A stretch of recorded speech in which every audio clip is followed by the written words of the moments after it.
Bonjour à tous et bienvenue dans cette nouvelle vidéo sur la chaîne YouTube Avia One. Ici, on va parler de construire et entretenir des nodes en s'adressant à tout le monde, même aux débutants.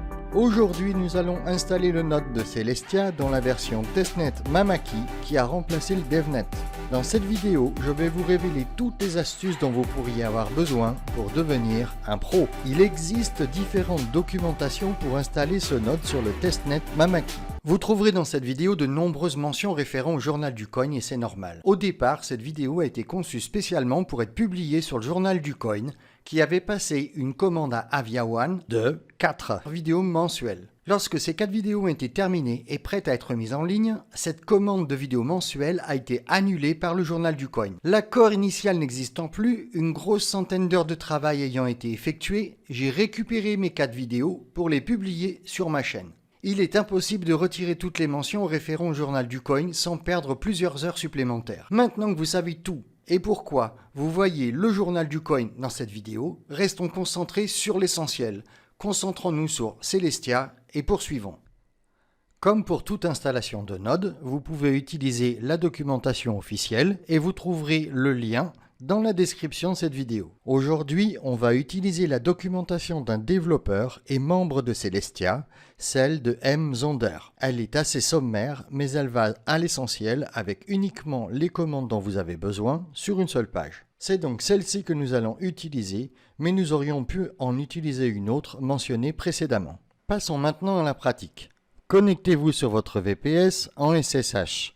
Vous trouverez dans la description de cette vidéo un tutoriel qui vous donne toutes les astuces pour vous connecter sur votre VPS en SSH sans aucune difficulté. Lorsque vous êtes connecté sur votre VPS, nous allons pouvoir utiliser des commandes. La première chose à faire est de vous assurer que votre VPS est à jour.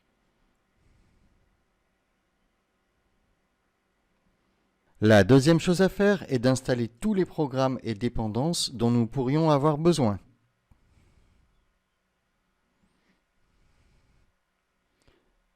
Par exemple, Build Essential est ce qu'on appelle un Meta Package qui installera tout ce qui est nécessaire pour compiler des logiciels de base écrits en C et en C++.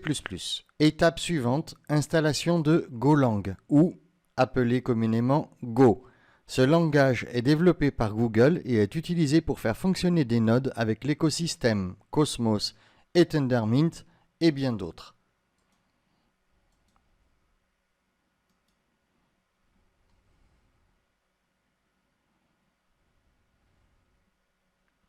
À noter pour les débutants que lorsque vous voyez un dièse devant une ligne, cela indique que ce n'est pas une commande, mais un commentaire. Donc lorsque vous sélectionnez quelque chose pour aller le copier et le coller dans un terminal, inutile de faire cela, puisque en fait, cette ligne ayant un dièse au départ ne sera pas prise en compte. Donc vous sélectionnez uniquement cette partie, ce sera largement suffisant. Ensuite, on va vérifier que l'installation de Golang s'est bien passée et on va le vérifier en obtenant la version installée. On voit que la version installée c'est 18.3, tout va bien. Maintenant, rentrons dans le vif du sujet et installons le node Celestia pour le testnet Mamaki.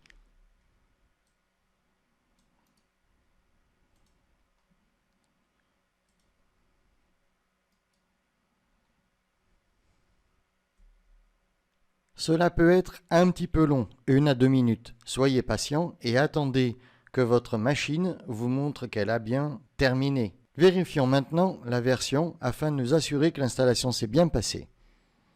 Nous voyons la version 0.6.0, c'est la bonne version, c'est parfait. On va maintenant pouvoir initier quelques paramètres.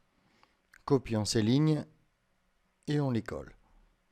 On va maintenant ajouter ce qu'on appelle des variables, qui sont des données que l'on souhaite réutiliser plus tard. C'est le seul passage dans la documentation où vous allez devoir effectuer une petite modification en ajoutant vos données personnalisées. Attention, ne jamais utiliser d'espace. C'est pour éviter de générer des conflits dans le nommage. Vous allez remplacer MyNode par le nom de votre node. À noter que le nom de votre node peut aussi être communément appelé moniker. Lorsque vous verrez dans une documentation « Ajoutez votre moniker », vous saurez qu'il s'agit du nom de votre node. Vous allez ensuite remplacer My Wallet par le nom que vous voulez donner à votre wallet. Vous avez remarqué que la commande clear que j'utilise régulièrement vous donne une meilleure visibilité sur les commandes que vous utilisez. Et enfin, concernant les variables, Celestia Chain, nous n'allons évidemment pas changer cette variable puisque le testnet c'est Mamaki et on ne va pas changer le nom du testnet. Voilà, les variables sont maintenant déterminées. On va faire en sorte de les sauvegarder. Ceci étant fait, vous pouvez constater que maintenant votre VPS peut utiliser le symbole $Celestia Node Name tout en sachant que cette variable correspond à JDC Avia One. Vous pouvez vous en assurer de cette façon. Echo, symbole $Celestia Node Name, et l'écho va vous renvoyer la valeur qui est enregistrée dans la machine. La valeur est bien JDC Avia One, c'est parfait. Poursuivons. Maintenant que nous avons installé le node et ajouté quelques paramètres, il est temps d'initier ce node avec cette simple commande utilisant les variables que nous venons d'ajouter. C'est fait. Le node est initié. Copions maintenant la genèse du node. Attention, la commande suivante est uniquement destinée à ceux qui installent un node avec l'option validateur. C'est ce que nous sommes en train de faire. Cette commande ira ajouter dans le fichier de configuration config.toml que nous activons l'option validateur. Consensus et peer-to-peer paramètres. Nous n'allons pas rentrer dans les détails aujourd'hui. Rapidement, les nodes ont besoin de communiquer entre eux et doivent se connecter les uns aux autres. C'est ce qu'on appelle en anglais le peer-to-peer. Les commandes que nous allons maintenant utiliser sont destinées à permettre cela.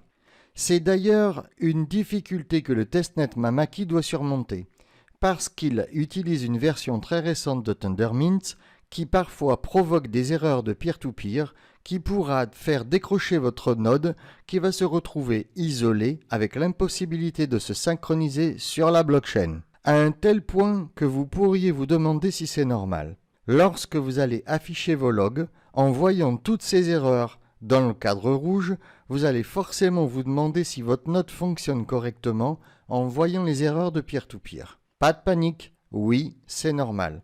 Concentrez-vous sur le fait que votre node reste synchronisé et continue de valider des blocs comme dans les cadres verts. À un moment, il était même question de revenir sur une ancienne version de Tendermint, mais cela aurait supprimé des fonctionnalités que Celestia voulait absolument utiliser. N'ayant pas peur de la difficulté, l'équipe Celestia ayant un très haut niveau technique a décidé de tenter de résoudre les problèmes un à un et c'est en cours. Revenons sur ce que nous avons à faire maintenant au sujet du peer-to-peer et insérons ces commandes.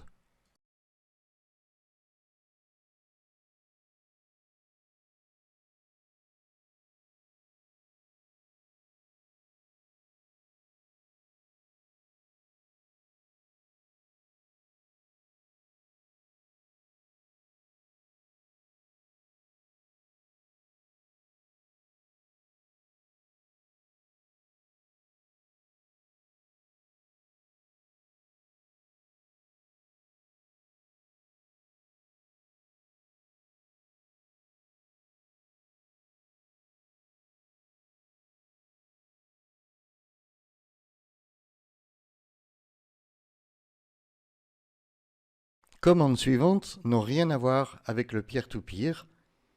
On en parlera dans une prochaine vidéo.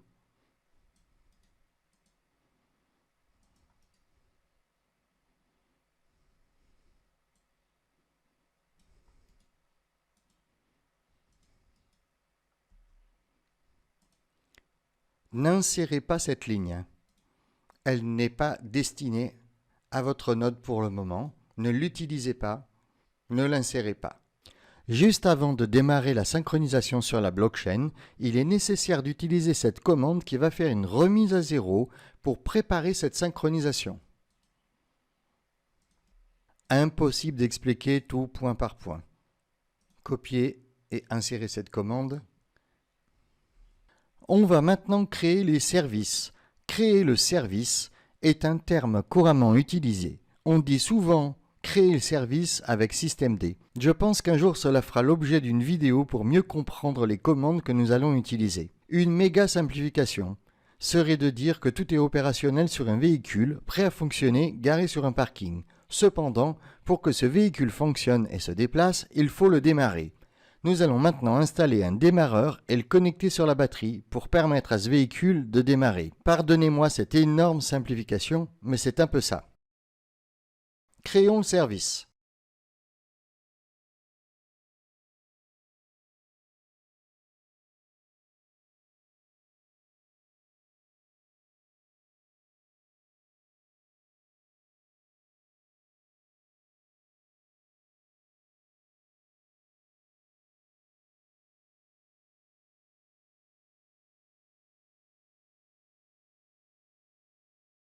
À noter que cette commande peut être utilisée en deux parties. La première partie va vous permettre de redémarrer le node ou de l'arrêter en remplaçant restart par stop.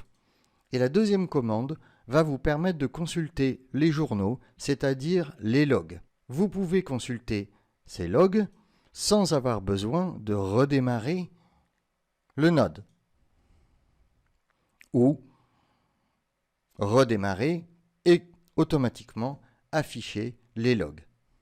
Nous allons maintenant utiliser cette commande en combiné redémarrage et affichage des logs, ce qui va démarrer la blockchain et démarrer une synchronisation sur la blockchain. C'est parti. Le node vient de démarrer, il est en train de se synchroniser sur la blockchain. Appuyez maintenant sur la touche de votre clavier CTRL et C. Nous allons maintenant arrêter le node. Comme je vous l'ai indiqué tout à l'heure, à la place de Restart, si vous mettez Stop, vous allez arrêter votre node. On va donc utiliser cette commande et arrêter le node. Voilà, le node est arrêté. Alors pourquoi je viens de vous faire cette manipulation et pourquoi je viens de vous faire arrêter la synchronisation automatique? C'est parce qu'il y a 250 000 blocs. Certaines blockchains, il y a 1 million, 2 millions de blocs. Et c'est quasiment impossible quand il y a 1 million ou 2 millions de blocs de synchroniser comme ça manuellement. Il existe d'autres méthodes. Dans le cas de Celestia, on a 250 000 blocs. 250 000 blocs, on peut estimer qu'il va falloir entre 24 et 48 heures pour tout télécharger sur ce processus du node qui va le faire lui-même. Mais il existe des techniques beaucoup plus rapides pour synchroniser sur une blockchain qu'on appelle State Sync ou Snapshot. Et c'est exactement ce que nous allons utiliser. On va utiliser un Snapshot State Sync venant de celestia.org. C'est le site internet officiel. On va se rendre sur la doc. Donc c'est le premier menu en haut à gauche, Read the Our Docs. Vous cliquez. Ensuite, vous voyez qu'il y a Run a Node. Alors vous cliquez sur Run a Node. Et ensuite, très facilement, dans la partie gauche du menu, vous allez sur Mamaki Testnet. Vous descendez un petit peu dans la page. Et vous voyez Quick Sync with Snapshot. Je vous mettrai le lien dans la description. Vous allez donc sélectionner l'intégralité de ce code en le faisant soit comme ça, soit ici en copiant, et là vous avez copié l'intégralité du code. Pour plus de clarté, on va faire un clear. On va maintenant coller ce code. Appuyez sur la touche Entrée. Et maintenant, ce qui se passe, c'est qu'on va faire un téléchargement complet des 250 000 blocs. Ces 250 000 blocs représentent 22 gigas. Donc vous imaginez la différence entre télécharger 22 gigas dans un seul fichier qui va être assez rapide et télécharger bloc par bloc un à un va prendre 24 ou 48 heures. Voilà pourquoi je vous ai fait stopper votre node. Et voilà pourquoi on va utiliser cette méthode. Donc on va se donner rendez-vous dans environ 30 minutes ou 1 heure, maximum 2 heures.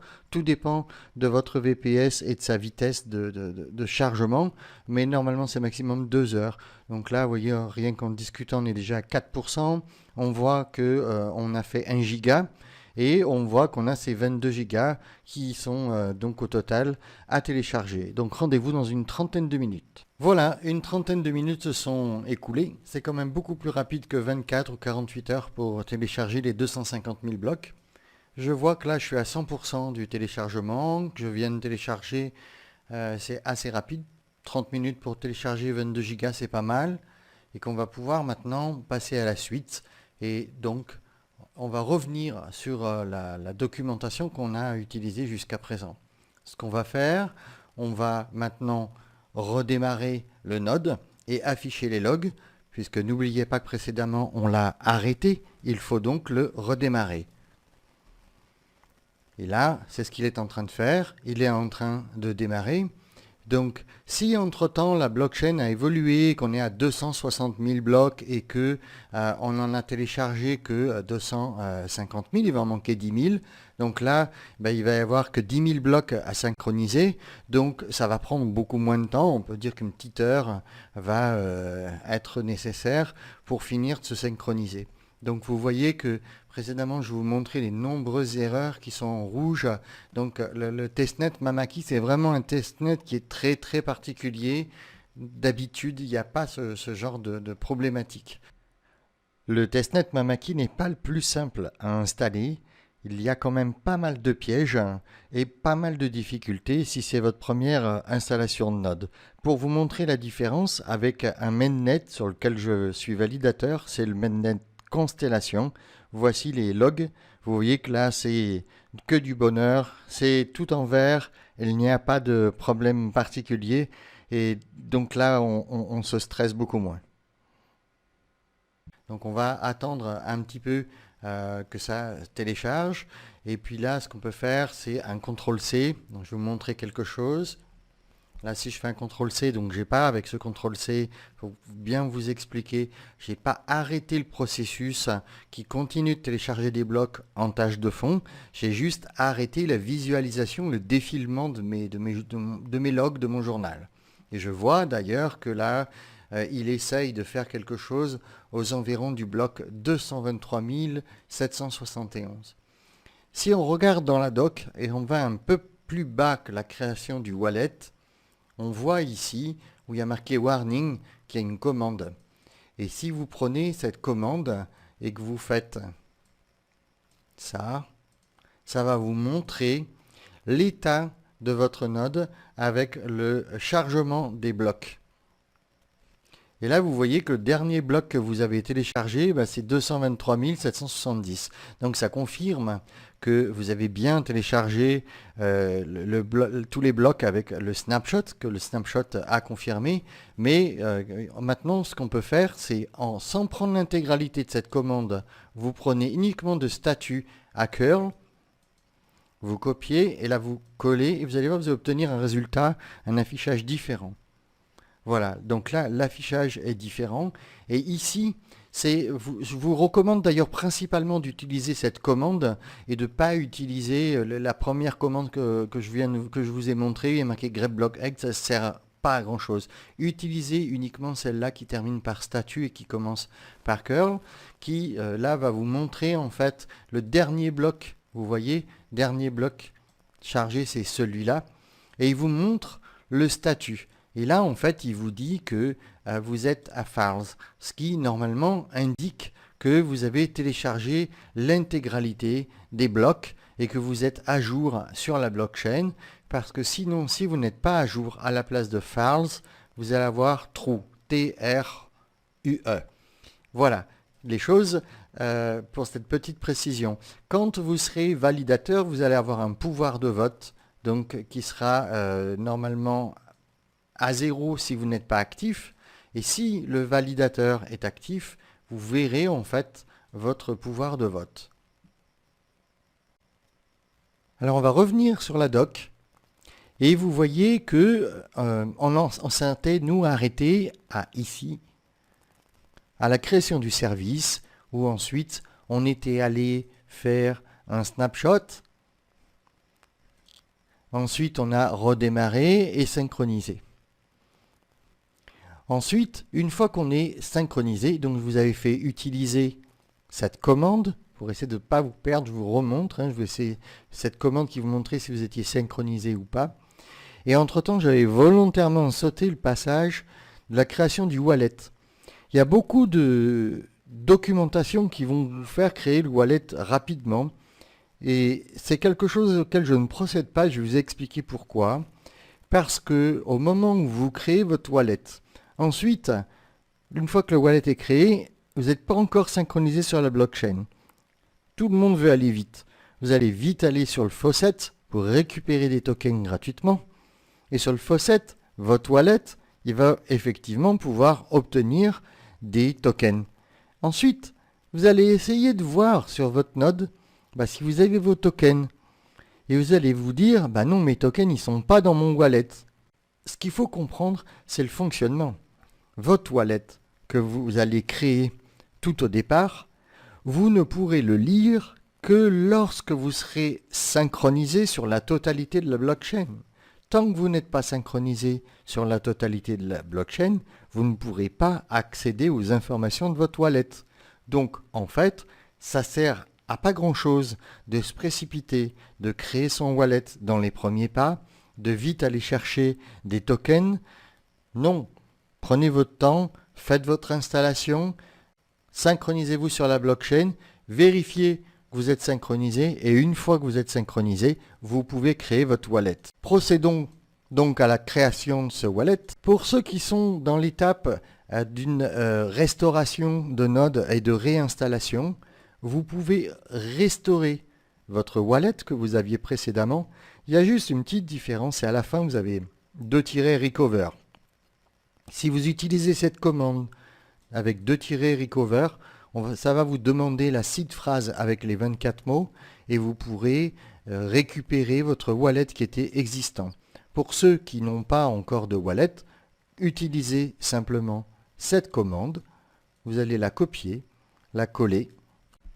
Alors là, dans ce cas, il me demande quelque chose d'intéressant parce que j'ai déjà un wallet qui est installé sur ce node et il me demande en fait si je veux réécrire et avoir un nouveau wallet. Et dans ce cas, je vais faire oui. C'est quelque chose qui pourra peut-être vous être utile par la suite d'avoir vu ça. Voilà. Là, il a créé donc un nouveau wallet. Il a donné les informations, vous voyez, des variables qu'on a utilisées précédemment. Wallet JDC Avia One, c'est que ça a bien fonctionné. Notre adresse de wallet, c'est celle-là. Et très très important, regardez dans la documentation, c'est bien indiqué. Sauvegardez absolument votre seed phrase. C'est la seule chose qui va vous permettre de restaurer ce mot de passe. Si vous perdez cette phrase, si vous perdez ces mots, c'est comme si vous aviez déjà perdu votre wallet. Donc sauvegardez précieusement. On va pouvoir passer à la suite et coller ces commandes qui vont enregistrer des informations. C'est fait. Nous y voilà. Le Graal, l'apothéose.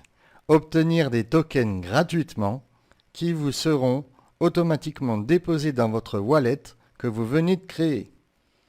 Pour cela, nous allons devoir faire une demande sur le faucet. Petite parenthèse, pour ceux qui n'ont jamais utilisé un faucet dit robinet en anglais. Oui, tout le monde a démarré un jour et découvert comment fonctionne ce qu'on appelle un faucet. Nous allons donc l'expliquer pour ceux qui ne savent pas. Le faucet se trouve en général sur un compte Discord. C'est-à-dire, là, dans ce cas précis, vous devez aller sur le Discord de Celestia. Si vous y êtes déjà allé, vous avez forcément déjà communiqué avec moi sur cette partie en français. L'endroit où vous devez aller pour chercher vos tokens, c'est Mamaki Faucet. Il est ici, le Faucet. Vous voyez? Et là, vous allez formuler une requête et vous allez taper s-request avec votre adresse de wallet. Donc l'adresse de wallet, on l'a vu précédemment, où il y avait la site phrase, elle est ici.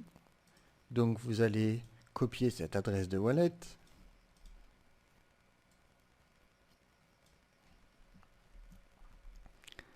Vous allez la coller. Appuyez sur Entrée. Et voilà. Des tokens m'ont été envoyés sur cette adresse de wallet. On voit la confirmation avec le numéro de transaction qui est ici. Si vous voulez être vraiment sûr d'avoir obtenu vos tokens, ce que vous pouvez faire, c'est aller directement sur l'Explorer, qui est celestia.explorer avec un s.guru, G-U-R-U. Ici, ensuite, vous verrez que vous serez donc sur la vue principale. Vous voyez, il y a les petits bonhommes, ça c'est pour voir les validateurs. Et ici, vous avez les blocs. Vous pouvez cliquer sur bloc. Et ici, vous avez le champ de recherche qui va vous permettre de chercher soit des validateurs, soit des transactions. Ici, vous collez le numéro de transaction que vous avez obtenu dans Discord. Vous appuyez sur la touche Entrée. Et là, vous voyez donc Success. Cela veut dire que vos tokens ont été délivrés au bloc 225 379 avec succès. Il y a la date, il y a toutes les informations et que tout est OK. Il y a aussi une autre façon de vérifier si vous avez bien reçu les tokens venant du Faucet. C'est d'aller directement dans votre terminal, de rentrer cette commande avec la variable qui correspond à l'adresse de votre wallet et vous allez avoir, voyez, donc la somme de UTIA qui correspond à 10. Vous avez également une autre commande qui permet de voir la balance de votre wallet. Donc c'est le nom du node avec un D à la fin. Donc dans ce cas, c'est Celestia App avec un D. Q comme carry, bank, balance et l'adresse de votre wallet. Et ça va vous donner le même résultat, mais d'une façon différente. C'était pour vous montrer une commande supplémentaire. Alors bien sûr, vous voyez le résultat qui se trouve dans votre wallet en passant par votre terminal de commande. Il est impératif que vous soyez déjà synchronisé sur la blockchain, puisque vous ne pouvez pas obtenir une information que vous n'avez pas encore téléchargée si vous n'avez pas téléchargé l'intégralité des blocs et que vous n'êtes pas synchronisé sur la blockchain. Donc c'est pour ça que beaucoup font cette erreur, créent leur wallet trop tôt, obtiennent leurs tokens et ensuite se demandent où sont passés leurs tokens. En fait, leurs tokens, ils sont bien dans leur wallet, mais quand ils consultent leur wallet, il n'est pas à jour, il n'est pas synchronisé sur la blockchain, donc le résultat est faux. Donc là, ce qu'on vient de faire, il faut que vous soyez synchronisé sur la blockchain pour obtenir un résultat qui soit juste. Maintenant que nous avons créé notre wallet, que nous sommes synchronisés sur la blockchain, que nous avons obtenu des tokens qui sont disponibles dans notre wallet, on va pouvoir passer à la dernière étape, c'est de créer notre validateur. Alors, créer notre validateur, c'est pratiquement l'étape la plus facile puisqu'on s'est bien préparé et qu'on a bien suivi point par point tout ce qu'il y avait à faire et à préparer. Simplement, il y a un piège dans lequel il ne faut pas tomber. Pour créer votre validateur, vous devez être certain d'être synchronisé sur la blockchain. Vous ne pouvez pas créer votre validateur si vous n'êtes pas synchronisé sur la blockchain. Alors comment on va faire pour vérifier qu'on est toujours synchronisé sur la blockchain? On va prendre cette commande dont je vous ai parlé tout à l'heure, qui commence par curl et qui finit par statut. On va la coller ici, appuyer sur la touche entrée. Vous voyez que là on a plein d'informations avec files qui nous dit que normalement on est bien synchronisé sur la blockchain. Ça nous montre également ici le dernier bloc synchronisé et donc on va quand même s'assurer qu'on a bien le dernier bloc synchronisé. Pour s'en assurer, ce qu'on peut faire, c'est aller sur l'explorateur, comme je vous ai montré tout à l'heure, dans la partie bloc. Vous faites un petit rafraîchissement de la page Et là, vous voyez qu'on est actuellement sur la blockchain au bloc 226 279 et que nous, on est au bloc 226 279. On a donc bien la totalité des blocs qui sont créés. Deuxième chose, dans la documentation, vous devrez faire attention que ici vous ayez bien le même nombre de tokens, puisque vous voyez qu'ici, en fait, c'est pas le même nombre de tokens que vous avez dans votre wallet. Dans votre wallet, vous avez 10 UTIA, et ici, il n'est pas vraiment indiqué 10 UTIA. Donc, ce que vous pouvez faire, c'est de modifier simplement cette somme, et ensuite vous allez copier donc la commande, vous allez dans un éditeur de texte, vous modifiez cette somme et vous allez la coller dans votre terminal. Voilà, maintenant vous n'avez plus qu'à appuyer sur la touche Entrée et votre validateur va se créer. Donc là, on voit déjà qu'il a créé une adresse de validateur que vous allez devoir copier pour l'utiliser par la suite. Vous voyez qu'ici on a Valoper. Quand vous voyez Valoper, c'est toujours pour validateur. Donc continuez à effectuer la transaction, vous appuyez sur la touche Y à la touche Entrée de votre clavier et voilà, votre validateur est à présent créé. Alors vous voyez ici qu'on a Moniker, je vous en parlais au début de la vidéo. Moniker correspond au nom du node qui est bien JDC Avia One, c'est donc correct. On a vu tout à l'heure qu'on pouvait récupérer notre identifiant de validateur que je vous conseille de récupérer. Je vais le faire maintenant avec un CTRL-C et je vais le copier dans un éditeur de texte parce que ça nous sera utile plus tard de savoir quel est notre numéro de validateur. Pourquoi? Parce que par exemple, on pourra tout simplement aller vérifier le validateur. Par exemple, on va sur un validateur. Là, vous avez Avia One. Et vous voyez, donc ça, c'est mon numéro de validateur. Si je l'efface et que je le remplace par le numéro de validateur que je viens de copier, on voit en fait que donc j'ai le node qui est effectivement créé, qui s'appelle JDC Avia One, qu'il est inactif et c'est normal, je vais vous en parler.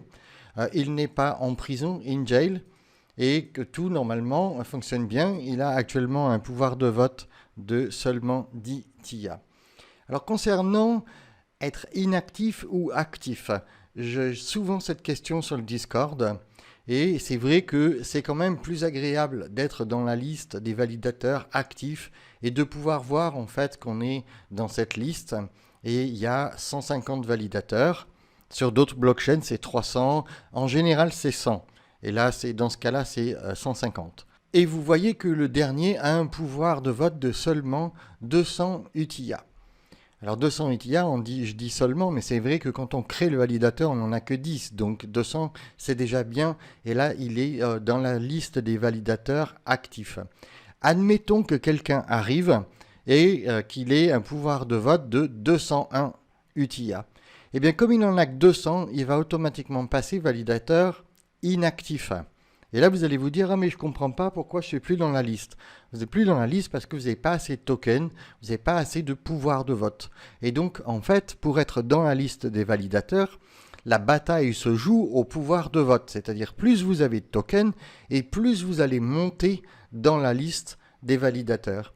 Alors, il ne faut pas vous dire « Ah, mais c'est décourageant parce que je ne suis pas un validateur actif. Mon node, maintenant qu'il fonctionne, je voudrais qu'il soit actif et je ne voudrais pas qu'il soit inactif. » C'est pas le but, en fait, vraiment d'être actif.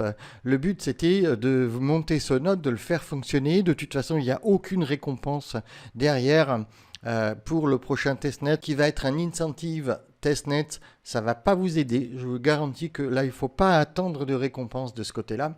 Mais simplement, la récompense, elle est de votre côté, où vous avez appris quelque chose, vous apprenez le fonctionnement des nodes, parce que c'est un métier quand même, et donc là, ça vous permet de toucher du doigt des choses, de voir et d'apprendre. Et donc là, il faut vous dire que même si votre node n'est pas actif actuellement, il peut le devenir. Parce que quelqu'un peut vous déléguer des tokens, parce qu'un certain nombre de validateurs peuvent être en panne avec leur node, et à ce moment-là, votre node, il sera prêt à être actif. Donc vous êtes sur une liste d'attente en fait. C'est ça. Validateur inactif, c'est être sur une liste d'attente. J'ai donné ces précisions avec insistance parce que beaucoup viennent sur le Discord ou sur le groupe Telegram pour me faire part d'une déception en étant validateur inactif après avoir mis en route leur node. Ne vous découragez pas, vous êtes en train d'acquérir des compétences pour les prochains nodes. Et même si vous n'êtes pas validateur actif dès le premier coup, rien n'est perdu et tout est utilisable pour votre prochain node. En cette fin de vidéo, je voulais quand même vous donner un petit bonus, et ça se trouve dans la partie de la création du service, pour pouvoir faire redémarrer votre node tout seul et automatiquement toutes les heures. Ça peut en intéresser certains qui ont des problèmes à devoir redémarrer leur node, voire plusieurs fois par jour, parce qu'ils sont en prison, et pour sortir de prison, ils doivent redémarrer leur node. Et là, le redémarrage peut se faire automatiquement. Donc on va voir ce petit tuto très rapide. Vous allez copier ceci, ça c'est le chemin de l'endroit où se trouve le fichier qui est celui-ci. Alors copions ça.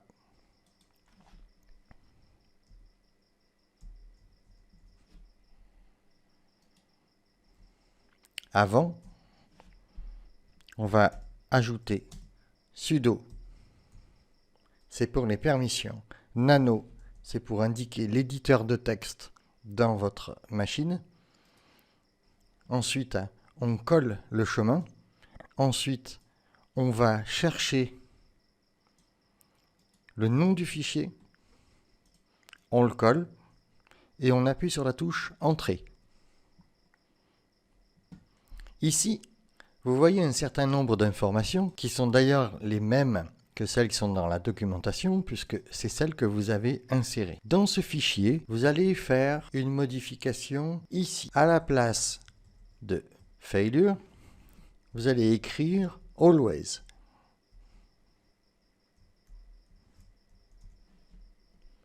Ensuite, restart, vous supprimez le 3, vous mettez 10, vous appuyez sur la touche Entrée. Et ici, vous allez inscrire runtime max sec égale 3600 S. N'oubliez pas le S comme seconde. Ça correspond à 1 heure. Ces petites modifications vont permettre à votre node de redémarrer automatiquement toutes les heures. Donc pour maintenant valider ces modifications, vous devez appuyer sur la touche CTRL X. Là, on vous demande d'appuyer sur la touche Y pour valider la modification. Vous appuyez sur Entrée. Voilà, la modification est validée. Mais pour qu'elle soit prise en compte, vous devez redémarrer le système. Si vous faites un simple redémarrage, ça ne va pas fonctionner. La modification ne va pas être prise en compte. Donc vous prenez la totalité avec Daemon Reload et vous prenez la totalité, ces 3 lignes, vous les copiez et vous redémarrez votre node. Voilà, le node maintenant a redémarré. Vous pouvez faire CTRL-C. Et c'est fait. Votre node va à présent redémarrer automatiquement toutes les heures. Nous avons vu ensemble les principaux points pour installer ce testnet Mamaki, bien qu'il y aurait encore énormément de choses à dire. Prochainement, Mamaki aura un fork, normalement aux alentours du mois d'octobre 2022. Ce fork est censé corriger les erreurs de peer-to-peer que nous avons pu voir jusqu'à présent et qui donnent beaucoup de difficultés aux nodes à rester synchronisés sur la blockchain. Cela va corriger également d'autres bugs et améliorer ce testnet Mamaki. Également dans l'actualité chez Celestia, il y a un nouveau DevNet, Arabica DevNet, qui est destiné essentiellement aux développeurs. Vous pouvez trouver des informations sur Arabica DevNet en vous rendant sur la documentation sur doc.celestia.org en cliquant sur le menu de gauche Arabica DevNet. Cette vidéo est maintenant terminée. Pour certains, elle apparaîtra comme extrêmement simple et pour d'autres comme un bon moyen d'aller de l'avant et d'initier son tout premier node. Nous verrons ensemble dans d'autres vidéos des choses beaucoup plus complexes, mais aussi beaucoup d'installations pour d'autres nodes. Si vous avez aimé cette vidéo, n'hésitez pas à vous abonner à la chaîne, sans oublier de donner un pouce bleu à cette vidéo. On se retrouve très bientôt dans une prochaine vidéo pour parler de nodes et de valider des blocs sur des blockchains. C'était Avia One, soyez curieux d'apprendre, à bientôt.